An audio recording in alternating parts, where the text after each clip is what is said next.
काय मज्जा आहे आजच्या शाळेतल्या पोरांची. त्यांना लवकर प्रेम करायला मिळतं आणि आम्ही 9वीत 10वीत प्रमेय सोडून सोडून मेलो.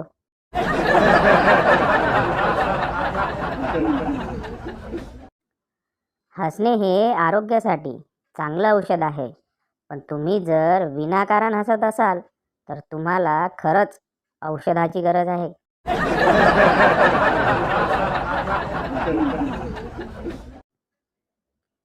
प्रत्येक माणसाला आपली सोडून दुसऱ्याची चांगली वाटते.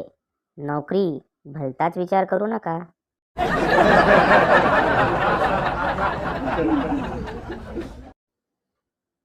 बायको, प्रत्येक यशस्वी पुरुषाच्या मागे एका स्त्रीचा हात असतो, नवरा.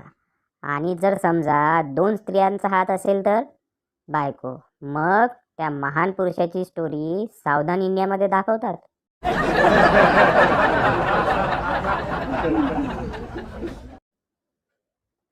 मैंने 8 महीने कड़ी मेहनत करके कराटे सीखे. जब लड़ाई हुई तो पड़ोसी पिस्तौल ले आया.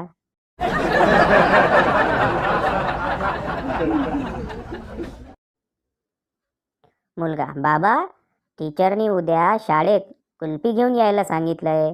बाबा, अरे पण कशी नेणार? शाळेत जाईपर्यंत ती वितळून जाईल.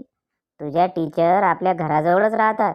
मी नेऊन देईल सकाळी टीचरच्या घरी. बाबा, नमस्कार टीचर, ही घ्या, तुमच्यासाठी गारेगार कुल्फी आणली. टीचर, कुल्फी? ती कशाबद्दल?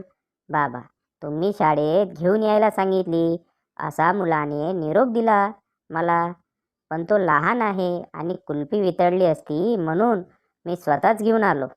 टीचर, तुमचा मुलगा लहान आहे हे मलाही माहिती आहे, पण तो तोतला आहे हे तुम्हालाही माहीत असायला हवं. मी त्याला कुल्फी नाही, स्कूल फी आणायला सांगितली होती.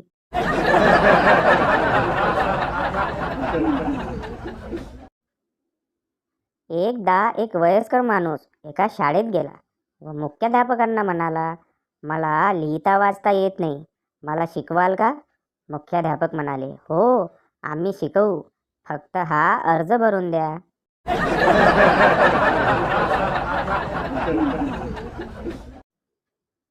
संता, ओए, लो बाजी, मिठाई खाओ. बनता, मिठाई किस खुशी में? संता, अरे मेरा बेटा फर्स्ट क्लास में आया. बनता, अच्छा, किस में? संता, राजधानी एक्सप्रेस में. बनता बेहोश.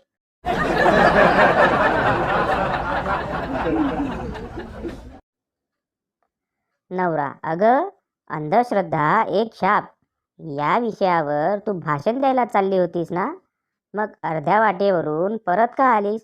बायको, मांजर आडवं गेलं.